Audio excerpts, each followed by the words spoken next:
Salut tout le monde, on part aujourd'hui pour le 1388e épisode de l'After Zap Image. On débute les amis avec le programme de cette deuxième journée de Ligue 1 qui s'est ouvert hier soir du côté de la Beaujoire où le FC Nantes recevait Lille. Aujourd'hui 17h, un joli duel entre l'AS Monaco et le Stade Rennais.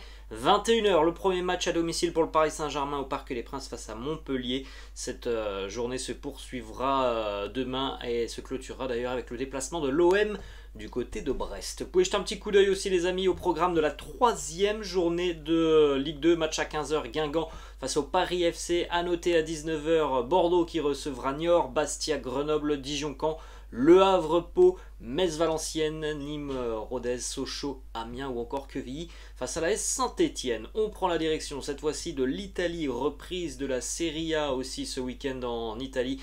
Dès 18h30 cet après-midi, l'AC Milan recevra l'Udinese, l'Atalanta sera du côté de Gênes face à la Samp, l'Inter sera à Lecce, Monza recevra le Torino. À noter donc sur ce week-end la Juve qui recevra Sassuolo, ça sera lundi, le Napoli en déplacement du côté du Hellas, la Roma à Salerne. Ensuite les amis, on fait un petit retour du côté de la Ligue 1. Hier à la Beaujoire, le FC Nantes recevait le LOSC. Les Nantais ont freiné les Dogs un partout dans cette rencontre. But de Moses Simon pour le FC Nantes à la 28e. C'est Ismaili, le défenseur brésilien du LOSC, qui a égalisé à la 76e à la suite d'une très belle action collective des nordistes qui ont plutôt dominé cette rencontre, qui aurait vraisemblablement mérité un petit peu mieux sur cette rencontre du côté de Nantes. On a vu encore une fois un visage assez séduisant du LOSC. Une semaine après donc la démonstration de force face à la JOCR, les Lillois ont encore montré de belles choses hier. Un point pris à l'extérieur, ça aurait pu être 3 points pour le LOSC, équipe véritablement à suivre cette saison, parce que Paulo Fonseca déjà a réussi à donner un nouveau style à cette équipe par rapport à ce que l'on voyait avec Jocelyn Gourvenec. Vous pouvez jeter un petit coup d'œil les amis aux stats de cette rencontre. Vous voyez, regardez l'énorme possession des Dogs, 70-30 en termes de possession pour les Lillois, 16 tirs à 10, 5 tirs cadrés à 1, le seul tir cadré nantais hier. Il termine au fond des filets, puis regardez aussi cette stat édifiante sur le nombre de passes, 620 côté Dogs, 260 seulement côté nantais. Là on a des statistiques qui représentent totalement ce que veut mettre en place Paulo Fonseca du côté de Lille. On a une déclaration de l'entraîneur du FC Nantes, Antoine Comboiré, qui nous parle de Ludovic Blas. Il nous dit: aujourd'hui il ne faut pas de départ mais des arrivées. Je peux attendre, mais je ne vais pas attendre longtemps. Il nous faut du monde. Voilà, les mots sont clairs du côté d'Antoine Comboiré. On met un petit peu la pression sur Valdemar Kita du côté du FC Nantes. On rappelle qu'on va jouer la Coupe d'Europe cette année. Donc ça va être compliqué. Il y a aussi 4 descentes en Ligue 1. Le FC Nantes ne s'est pas forcément renforcé. Donc s'il y a des départs et pas forcément d'arrivée, ça pourrait être une saison un peu compliquée pour les Canaries. Donc évidemment Antoine Comboiré commence à mettre la pression pour que on ait des arrivées aussi du côté des Canaries sur les prochaines semaines. Ensuite on va au Moustoir à Lorient, puisque ça devait être l'affiche de 13h demain entre Lorient et l'Olympique Lyonnais. Ce match est reporté, on en a parlé déjà depuis 48 heures sur la chaîne les amis. La pelouse du Moustoir est dans un bien triste état et c'est donc tout simplement impossible de jouer cette rencontre demain. Ensuite on va du côté du Stade Rennais les amis, les Bretons qui ont été donc battus lors de la première journée justement par Lorient, 1-0, et Rennes sera en déplacement cet après-midi du côté de Monaco, les Monégasques qui vont devoir se relever du récent échec en Ligue des Champions.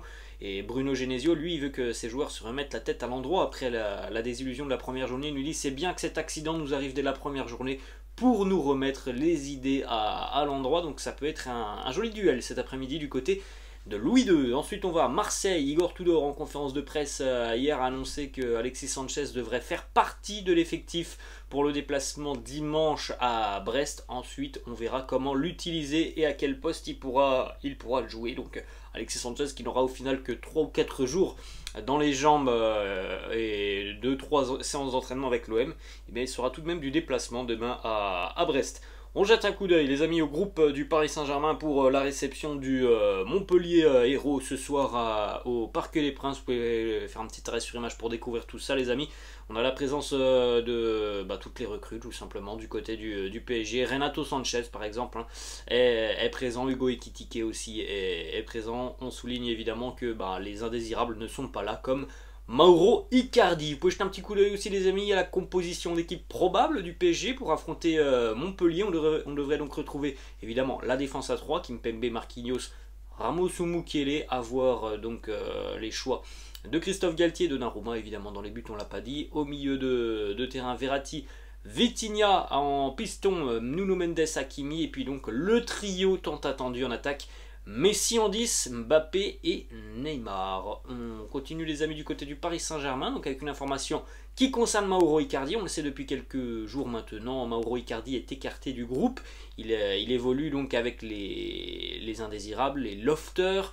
Mauro Icardi est sur les tablettes de deux clubs, Manchester United et Galatasaray.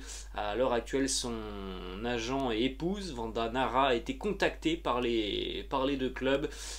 On verra ce qui se passera sur la fin de ce mercato. Autre information mercato du côté du Paris Saint-Germain, c'est une information RMC.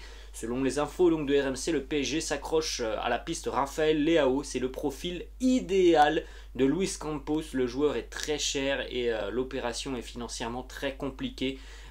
Il faudrait peut-être même inclure Abdou Diallo pour pourquoi pas concrétiser cette opération. On l'a vu énormément progresser du côté de l'AC Milan. Donc évidemment les Rossoneri ne vont pas le laisser partir pour des miettes. C'est pour ça que cette opération s'annonce très compliquée. Mais ça semble être le profil idéal du PSG dans le secteur offensif. Après, est-ce que ça pourra se faire? Ça, c'est tout de même plus compliqué, hein, parce que les Rossoneri aussi pourraient tout simplement refuser de libérer un joueur à quelques jours ou quelques semaines de la fin du mercato, tout simplement parce qu'il n'y aurait peut-être pas aussi de solution de repli pour l'AC Milan. Autre information, les amis, du côté du Paris Saint-Germain, ça concerne une piste dans le secteur défensif, c'est Milan Skriniar, le défenseur de l'Inter Milan. Hier, Simone Inzaghi, l'entraîneur de l'Inter, était en conférence de presse avant donc la première journée de Serie A cet après-midi pour les Interistes à Lecce. Et il nous dit, Simone Inzaghi, l'équipe est bouclée. Notre mercato est terminé dans le sens des départs comme dans celui des arrivées. Donc ça pourrait mettre un terme officiel aux négociations entre le PSG et l'Inter. Autre information, Ander Herrera a un pré-accord avec l'Athletic Bilbao. Il est donc en pourparlers aussi avec le Paris Saint-Germain pour qu'il puisse être libéré de son contrat. Le joueur souhaite percevoir le reste du salaire de son contrat, mais Paris veut une indemnité de transfert. Donc évidemment, ça c'est quelque chose aussi qui peut un petit peu poser problème, puisque le joueur, lui, veut bien partir, mais il va falloir tout de même payer les dernières années de son contrat. Donc c'est encore très loin d'être acté, ce départ d'Ander Herrera. On continue, les amis, avec les 30 joueurs nommés pour le Ballon d'Or 2022. On rappelle, la cérémonie aura lieu le 17 octobre prochain. Vous faites un petit arrêt sur image pour découvrir un petit peu tout le beau monde qui est présent dans cette liste des 30 nommés pour le Ballon d'Or. Alors il faut tout de même souligner que il y a un nom qui n'est pas passé inaperçu et qui n'est pas présent dans cette liste, c'est Léo Messi. Le vainqueur du Ballon d'Or 2021, donc l'année dernière, est absent de l'édition 2022. Le recordman du nombre de Ballons d'Or est absent donc de cette liste des nommés au Ballon d'Or. Et pour Léo Messi, c'est la première fois qu'il n'est pas dans les 30 depuis 2005. Ça fait 17 ans que Léo Messi était présent dans la liste des joueurs nommés pour le Ballon d'Or. Ça ne sera pas le cas cette saison, et il en est de même aussi pour un autre joueur du Paris Saint-Germain. Neymar, lui aussi, n'est pas nommé dans cette liste. Évidemment, les amis, Kylian Mbappé est présent. On rappelle évidemment aussi que le grandissime favori, c'est Karim Benzema. D'ailleurs, les amis, on continue avec une petite information qui concerne Karim Benzema. On a aussi les 3 nommés pour le trophée du joueur UEFA de l'année. Donc 2 joueurs du Real, Benzema, Courtois, un joueur de City, Kevin De Bruyne. Du côté des entraîneurs UEFA donc de l'année, Carlo Ancelotti évidemment, qui a remporté la Ligue des Champions avec le Real, Pep Guardiola, mais encore Jürgen Klopp. Direction la Liga, les amis, première journée de Liga aussi ce week-end. Le championnat s'est ouvert hier du côté de Pampelune où l'Osasuna Pampelune recevait Séville. Les Sévillans ont bien mal démarré, défait 2-1 hier à Osasuna côté Sévillan.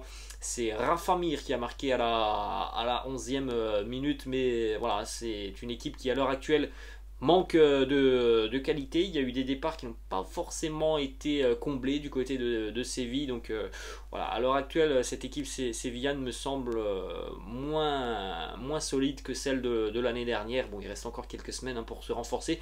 Sur le mercato, autre information qui concerne Karim Benzema et son avenir du côté du Real Madrid. Kabenwebe pourrait continuer l'aventure avec le Real de 2 ans supplémentaires, de 2 saisons supplémentaires. Et ce serait le premier joueur de plus de 30 ans à le faire.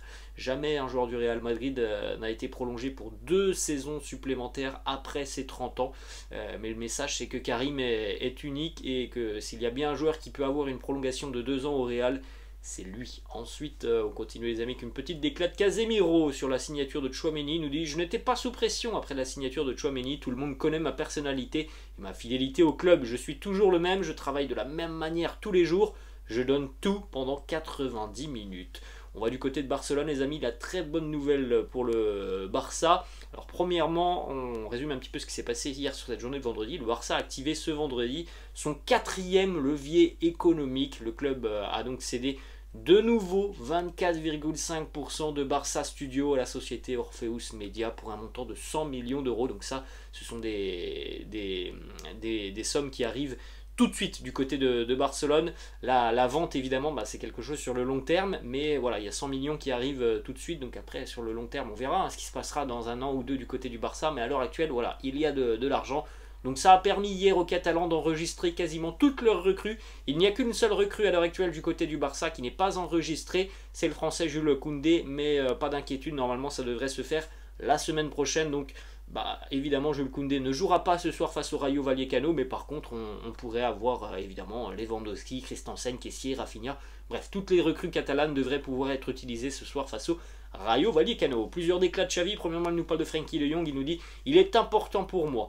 Jusqu'au 31 août, eh bien, nous allons voir. Je ne sais pas ce qu'il va se passer. Le marché est ouvert et je ne sais pas ce qu'il va se passer dans le futur. En ce qui concerne Pjanic, Xavi a confirmé. Il nous dit: Pjanic m'a convaincu, il va rester avec nous cette saison. On avait eu cette info en milieu de semaine. Xavi voit en Pjanic tout simplement le backup, donc le remplaçant à Sergio Busquets. Autre déclaration de Xavi sur Rafinha. Il nous dit: il a des caractéristiques assez similaires à celles de Neymar et Rivaldo. Il peut être un joueur clé et un joueur très important pour nous. Oui, c'est sûr que quand on voit les qualités et les aptitudes de Rafinha, on se dit que ça sent le bon coup quand même pour le Barça. C'est un joueur purement dans le style du FC Barcelone et des anciennes légendes du Barça. C'est quelqu'un qui voilà, te fait vibrer, frissonner. C'est quelqu'un qui te procure des émotions. Ensuite, on a une petite information qui concerne le dossier Memphis. Il y a un accord actuellement entre Memphis et la Juventus. L'accord a été trouvé. Le Néerlandais devrait toucher un salaire de 7 millions d'euros annuels en Italie. Maintenant, voilà, reste à trouver un accord avec le Barça pour, pourquoi pas, résilier son contrat. Direction l'Angleterre, et ça concerne Tanguy Ndombele qui est écarté du groupe de Tottenham par Antonio Conte. On ne compte absolument pas sur lui du côté des Spurs. Le Napoli est en train d'échanger avec Tottenham au sujet du transfert de Tanguy Ndombele. On reste du côté de Tottenham les amis avec une petite information qui concerne les U16 des Spurs de Tottenham, puisque Yaya Touré a été officialisé hier en tant que nouvel entraîneur des U16 des Spurs de Tottenham. Donc on suivra évidemment un petit peu la carrière d'entraîneur de Yaya Touré. Direction Leicester, le prix de Wesley Fofana est fixé. Les Foxes demandent 95 millions d'euros pour laisser partir Wesley Fofana. Il pourrait donc devenir le défenseur le plus cher de l'histoire. Accord entre Wesley Fofana et Chelsea, mais maintenant Chelsea doit trouver un accord avec Leicester. Du côté de Manchester United, déclaration de Eric Ten Hag, l'entraîneur, sur Marcus Rashford. On le sait depuis 48 heures maintenant. Le PSG suit attentivement aussi Marcus Rashford. Et on a la réponse d'Eric Ten Hag qui nous dit: Rashford, il est dans nos plans. Il va rester ici, il est très important. Vous l'avez vu depuis le premier jour où je suis arrivé. Donc voilà, on savait aussi que ça allait être compliqué. Manchester n'est pas forcément vendeur sur le dossier Rashford. Déclat aussi sur Cristiano Ronaldo et l'envie de départ de Cristiano. Eric Ten Hag qui nous dit: Ça, c'est votre hypothèse. Ce n'est pas ce qu'il m'a dit. Je m'occupe des joueurs que nous avons et nous planifions cette saison avec lui. On verra aussi la compo d'équipe ce soir. Manchester United en déplacement à Brentford à 18h30. Du côté de l'AC Milan, les amis, prolongation de contrat pour Fikayo Tomori qui continue l'aventure jusqu'en 2027. Il a complètement changé de dimension depuis son départ de Chelsea en Première Ligue et c'est un défenseur qui s'est imposé du côté de l'AC Milan. On va à la Juve, là c'est officiel. Philippe Kostic s'est engagé avec la Juventus jusqu'en 2026. Montant de l'opération un peu plus de 15 millions d'euros donc pour l'Eintracht Francfort. Et on termine cet épisode les amis du côté de l'Allemagne avec la victoire du Borussia Dortmund hier à Fribourg. Ça fait 2/2 pour le Borussia en ce début de saison, 6 points pour les hommes d'Edin Terzic. Mikhail Grigoric avait marqué pour Fribourg en première mi-temps et puis regardez, en l'espace de 11 minutes en seconde mi-temps, le Borussia a renversé la situation grâce notamment à un jeune de 18 ans, Binu Gittins. Et puis on a Youssoufa Moukoko et puis enfin Marius Wolf en fin de rencontre. Victoire donc pour le Borussia hier à Fribourg. Voilà les amis, la fin de cette vidéo. J'espère que ça vous a plu. N'hésitez pas comme d'habitude à lâcher un petit pouce bleu. N'hésitez pas non plus à vous abonner à la chaîne. Je vous laisse et je vous dis à la prochaine. Ciao!